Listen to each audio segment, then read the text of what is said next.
The Lexington City Council has been working on a plan to renovate the Jordan's Point Dam Park ever since the State Department of Games and Inland Fisheries removed the dam earlier this year.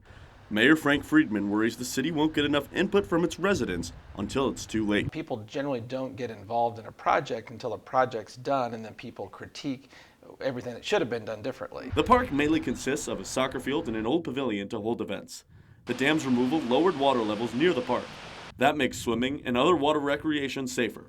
Lexington Planning Director Arnie Glazer said that change alone should attract people to the park. We've seen people out there more often, fishing, hanging out on the rocks this summer, getting into the water. We really didn't have that, at least not as close to the dam at that point.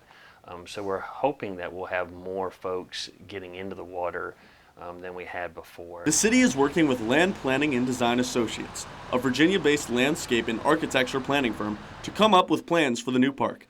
The firm has presented options to City Council. Both options include easier pedestrian access to the river, fishing overlooks, and a new pavilion for gatherings. The plan also would upgrade the soccer fields and add parking. Lexington residents gave input to the City Council at their last meeting. We needed more public input, more public comment on those two concepts, particularly from folks that aren't quote-unquote gray-haired. The city wants to know what younger and middle-aged residents think. LPDA is working with the local elementary and middle school in particular to ask children what they would love to see and engage them in their ideas.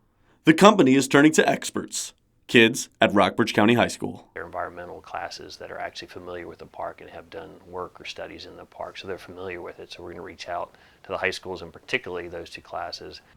The final plan will likely include the most popular parts from each proposal. Folks in the conversations with LPDA said we'd love to see this be a park for everyone.